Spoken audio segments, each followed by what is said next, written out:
और अब बात करते हैं ग्रेटर नोएडा की, जहां युवक की दिन दहाड़े गोली मारकर हत्या करने वाले बदमाश को पुलिस ने मुठभेड़ के बाद अरेस्ट कर लिया। ये मुठभेड़ इकोटेक 1 इलाके में पुआरी के पास हुई।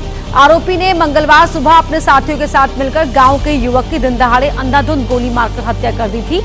वारदात के बाद से ही आरोपी फरार हो गए थे। घटना का लाइव सीसीटीवी फुटेज भी सामने आया था, जिसमें 3 आरोपी युवक को गोली मारते हुए दिखे। उसके बाद से ही पुलिस आरोपी की तलाश कर रही थी। सुबह सूचना मिलने पर पुलिस ने मोनू नाम के आरोपी को घेर लिया। मुठभेड़ के दौरान पुलिस की गोली से बदमाश घायल हो गया। उसके पास एक तमंचा, जिंदा कारतूस मिले हैं। हत्या के मामले में 2 और आरोपियों को भी पुलिस ने गिरफ्तार किया है। 4 आरोपी अब तक इस मामले में अरेस्ट किए जा चुके हैं। ये 2 तस्वीरें आप देख रहे हैं। एक वारदात के दिन की तस्वीर आपकी टीवी स्क्रीन पर है, जब 3 बदमाशों ने यहां गोली मारकर एक शख्स की हत्या कर दी थी और मोनू नाम का ये बदमाश जो वारदात में शामिल था वो पकड़ा गया है। इसके अलावा 3 आरोपी पकड़े गए। एक नामजद अभियुक्त मोनू सन ऑफ सुखबीर को मुठभेड़ के उपरांत गिरफ्तार किया है, जिसमें उसके पैर में गोली लगी है।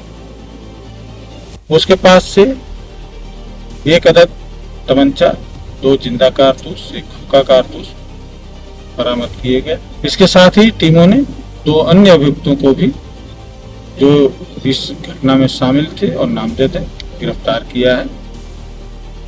शेष अभियुक्तों की गिरफ्तारी हेतु लगातार टीमें कार्य कर रही हैं। शीघ्र ही उनकी गिरफ्तारी सुनिश्चित की जाएगी। दिल्ली के कश्मीरी गेट इलाके में गैंगस्टर लॉरेंस बिश्नोई के वकील दीपक खत्री और उनकी टीम पर फायरिंग की गई। मंगलवार रात करीब 10 बजे स्कूटी सवार हमलावरों ने फायरिंग कर दी। एडवोकेट दीपक खत्री के मुताबिक जैसे ही वो मंदिर से बाहर निकले, उनकी गाड़ी पर गोलियां चलाई गई। गाड़ी में कुल 5 लोग सवार थे। फायरिंग होते ही ड्राइवर ने फौरन गाड़ी वहां से भगा ली और सुरक्षित स्थान पर पहुंचने के बाद पता चला कि पीछे बीच में बैठे संदीप नाम के युवक को गोली लगी है। घायल को तुरंत ही अस्पताल ले जाया गया, जहां उसका इलाज चल रहा है। पुलिस ने मौके पर पहुंचकर जांच शुरू की और आसपास लगे तमाम कैमरे, उनकी फुटेज खंगाली जा रही है। बदमाशों ने वकील की गाड़ी पर करीब 4 राउंड फायरिंग की। वकील दीपक खत्री के मुताबिक गैंगस्टर शहजाद भट्टी की ओर से लगातार उन्हें धमकियां मिल रही थी। ये 4 तस्वीरें आपके टीवी स्क्रीन पर हैं। दिल्ली में ये गोलीबारी की घटना हुई है। लॉरेंस के वकील दीपक खत्री और उनकी टीम पर यह हमला किया गया। वकील की कार पर 4 राउंड फायरिंग की गई, जो एक गोली बीच में बैठे एक शख्स को जा लगी। वो जख्मी हुआ है, अस्पताल में भर्ती है।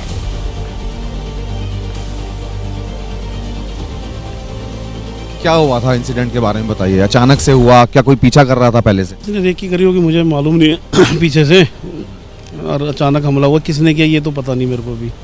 मेरी गाड़ी पे हुआ था, ऐसे अटैक हुआ एकदम, तो मैंने कहा गाड़ी भगाओ। हमने स्पीड से गाड़ी निकाल के सीधा यहीं आ गए। अब ये नहीं पता किसने किया, क्या किया, मुझे नहीं पता। ऑलरेडी मैं एक कंप्लेंट दे चुका हूँ सीपी साहब को पहले भी कि मेरे को थ्रेट है इंटरनल, वो सबको पता ही है। कौन हो सकता है इस फायरिंग के पीछे, कुछ लग रहा है आपको? ये तो जो जिम्मेदारी लेते हैं उन्हीं को पता होगा ना, मुझे नहीं पता। जिस गाड़ी में वकील दीपक खत्री और उनके 4 साथी जा रहे थे, उन पर गोलियों के निशान साफ देखे जा सकते हैं। यह हमला गैंग वॉर का नतीजा बताया जा रहा है, क्योंकि गैंगस्टर शहजाद भट्टी की तरफ से लॉरेंस बिश्नोई गैंग को लगातार धमकियां मिल रही थी। दिल्ली में लॉरेंस बिश्नोई की लीगल टीम के एक वकील पर बीती रात ताबड़तोड़ तरीके से 4 गोलियां बरसाई गई हैं। ये जो तस्वीर हम आपको दिखा रहे हैं, ये उसी गाड़ी की है और इस गाड़ी में बीती रात तकरीबन 10:30 बजे के करीब जो 5 जो लोग थे वो सवार थे, और उनमें से एक जो कि लॉरेंस बिश्नोई की लीगल टीम के एडवोकेट हैं, जिनका नाम दीपक खत्री है, वो अपने 4 साथियों के साथ जो है वो इसी गाड़ी के साथ जो है वो यहाँ कश्मीरी गेट से आईएसबीटी की ओर जो है वो जा रहे थे।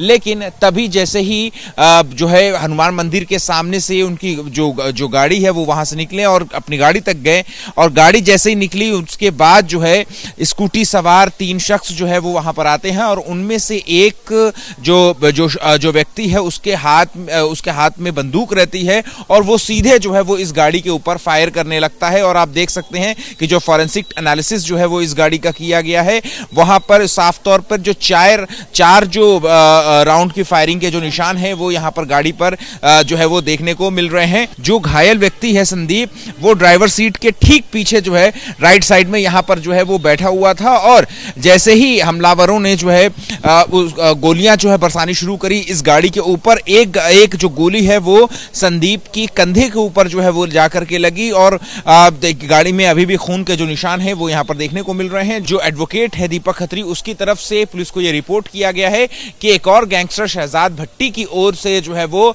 लगातार जो धमकियां हैं वो दीपक खत्री को मिल रही थी और ऐसे में इस तरीके का जो हमला होना जो है वो कई सवाल भी खड़े करता है और पुलिस ने अभी तक जो है इस पूरे मामले में अभी तक किसी संदिग्ध की गिरफ्तारी जो है वो अभी तक तो नहीं हो पाई है, लेकिन लगातार दबिशें जो है, जांच जो है वो पुलिस की ओर से जो है वो लगातार जो है वो जारी है। कैमरा पर्सन कपिल मिश्रा के साथ अहमद बिलाल, एबीपी न्यूज, दिल्ली। वहीं पुलिस का कहना है कि स्कूटी पर 3 बदमाश सवार थे जिन्होंने लॉरेंस बिश्नोई के वकील दीपक खत्री और उनकी टीम पर फायरिंग की। ये दीपक खत्री हैं एडवोकेट, उनके साथ उनके 4 साथी थे, अपनी गाड़ी से आईएसबीटी की तरफ जा रहे थे। तो अभी जो प्रिलिमिनरी इंफॉर्मेशन है उसके हिसाब से एक स्कूटी पर 3 अज्ञात हमलावरों ने, उनमें से एक के पास वेपन था जिसने फायरिंग करी और उस फायरिंग इंसिडेंट में एक गोली इनके एक साथी हैं संदीप, जिनको शोल्डर पे एक गोली पियर्स कर गई है और he is safe, he is not in danger. Chhatrapati Sambhajinagar के सिलोट तालुका में 2 गुटों में जबरदस्त भिड़ंत हुई। अंबाई गांव में 2 गुट आमने सामने आ गए और खूब पत्थरबाजी हुई। बताया जा रहा है कि ये लड़ाई बकरी के लेन देन को लेकर शुरू हुई थी, जिसके बाद इसमें स्थानीय नेता भी शामिल हो गए, जिससे विवाद और बढ़ गया। एक दूसरे पर निशाना साधकर पत्थरबाजी की गई। इस घटना का एक सीसीटीवी फुटेज भी सामने आया, जिसमें कई युवक डंडा लेकर गली में भाग रहे हैं। कुछ लोग उन्हें निर्देश देते हुए भी दिख रहे हैं। गलियों में छतों पर पत्थरबाजी की गई। भीड़ ने कई गाड़ियों को भी निशाना बनाया। करीब 20 गाड़ियों में तोड़फोड़ की गई। मौके पर करीब 600 लोगों की भीड़ जमा हो गई थी। पुलिस ने 15 को डिटेन कर लिया है। पत्थरबाजी में घायल हुए 2 लोगों की हालत गंभीर है। फिलहाल अब इलाके में हालात सामान्य बताए जा रहे हैं।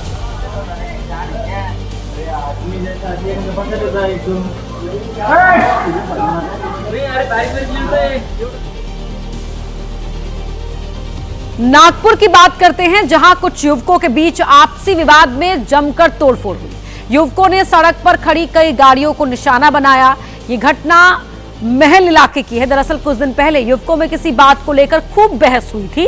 गुस्से में युवकों के ग्रुप ने कल रात गाड़ी खाना इलाके में रहने वाले दोस्त की कारों में तोड़फोड़ की। इस बार उन्होंने हथियार लेकर इलाके में दहशत फैलाने की भी कोशिश की। 10 से 15 लोग हथियार लेकर आए और खड़ी गाड़ियों में तोड़फोड़ की। करीब 15 गाड़ियों में तोड़फोड़ हुई। इस बीच कुछ लोग हिम्मत करके आगे आए और तोड़फोड़ करने वाले गैंग के कुछ लोगों को पकड़कर पुलिस के हवाले कर दिया। पुलिस ने इस मामले में 3 आरोपियों को गिरफ्तार किया है। शांति व्यवस्था बनाए रखने के लिए इलाके में भारी पुलिस बल तैनात किया गया है।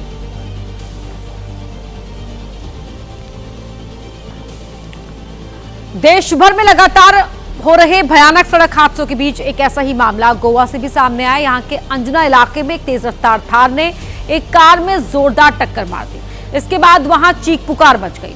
उस कार में मध्य प्रदेश के भोपाल से छुट्टियां मनाने आया एक परिवार सवार था। इस हादसे में परिवार के एक सदस्य की मौके पर ही मौत हो गई। पुलिस जांच कर रही है कि हादसे के वक्त थार कौन चला रहा था। हादसे के बाद के वीडियो में ड्राइविंग सीट से एक युवक बाहर आता हुआ दिखाई दिया और युवती बाहर खड़ी है। जानकारी के मुताबिक गोवा घूमने आए टूरिस्ट ने किराए पर ये थार ली थी।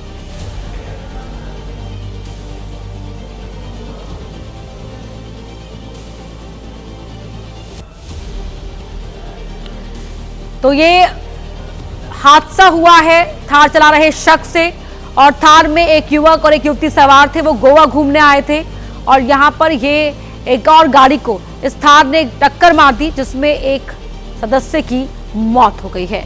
किराए की तेज रफ्तार थार का ये कहर यहां पर देखने को मिला है। अंजुना गोवा का ये इलाका।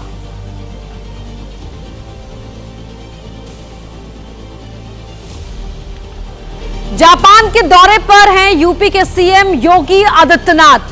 भारत भगवान राम भगवान बुद्ध की धरती है। यूपी में भगवान बुद्ध से जुड़े कई महत्वपूर्ण स्थल हैं। भारत का सबसे बड़ा राज्य है उत्तर प्रदेश। सीएम योगी ने कहा है यूपी में जितनी चुनौतियां उतनी संभावनाएं, तेजी से बढ़ने वाला राज्य बना उत्तर प्रदेश। कभी यूपी को बीमारू राज्य कहते थे। भारत की बढ़ती अर्थव्यवस्था में यूपी का भी योगदान है। पीएम मोदी के नेतृत्व में भारत तेजी से आगे बढ़ रहा है। मुख्यमंत्री योगी ने तमाम बातें कही हैं अपने जापान दौरे पर।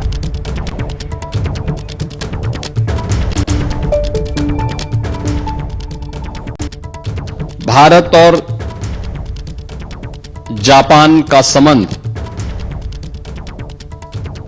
यह संबंध सूर्य की प्रथम किरण से प्रारंभ होकर के और सूर्यवंश की राजधानी उत्तर प्रदेश को एक आत्मीय संवाद के साथ जोड़ती है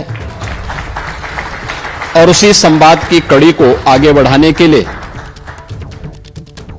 भारत के यशस्वी प्रधानमंत्री आदरणीय श्री नरेंद्र मोदी जी के मार्गदर्शन में भारत आज जिन ऊंचाइयों को प्राप्त कर रहा है, भारत और जापान के द्विपक्षीय संबंध और मजबूत हो सकें, भारत की आबादी के सबसे बड़े राज्य उत्तर प्रदेश की क्या भूमिका हो सकती है, उस भूमिका को आप सबके सम्मुख रखने के लिए मैं आज जापान की राजधानी टोक्यो में आप सबके साथ संवाद कर रहा हूं।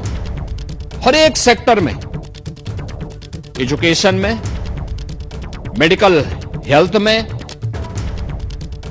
सेमीकंडक्टर क्षेत्र में, डाटा सेंटर क्लस्टर की स्थापना करने के क्षेत्र में, renewable energy and hydrogen energy के क्षेत्र में भी उत्तर प्रदेश में निवेश की अनंत संभावनाएं हैं।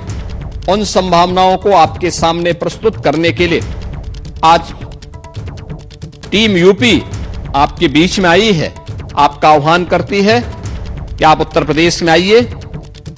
उत्तर प्रदेश के अंदर किया जाने वाला आपका प्रत्येक निवेश न केवल उत्तर प्रदेश के लिए बल्कि आपके लिए भी वह निवेश पूरी तरह सुरक्षित भी होगा और आपके एक उज्जवल भविष्य को आगे बढ़ाने में एक निर्णायक भूमिका का निर्वहन करेगा।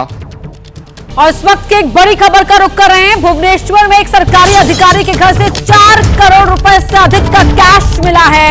अधिकारी का नाम देवव्रत मोहंती है और वो कटक सर्कल के माइंस के डिप्टी डायरेक्टर के पद पर तैनात है। ओडिशा विजिलेंस की टीम ने डिप्टी डायरेक्टर के फ्लैट पर छापा मारकर ये नकदी बरामद की है। एजेंसी के इतिहास में यह अब तक की सबसे बड़ी कैश बरामद की है। तस्वीरों में आप देख रहे हैं 4 करोड़ से ज्यादा का कैश मिला है। माइंस के डिप्टी डायरेक्टर हैं देवव्रत मोहंती, जिनके घर पर यह कैश मिला है। ये बड़ी खबर आपको बता रहे हैं। सरकारी अधिकारी और उनके घर से 4 करोड़ से ज्यादा का कैश बरामद किया गया है। अधिकारी का नाम है देवव्रत मोहंती। कटक सर्कल के माइंस के डिप्टी डायरेक्टर के पद पर वो तैनात हैं। ओडिशा विजिलेंस की टीम ने उनके घर से ये नोटों की गड्डियां बरामद की हैं।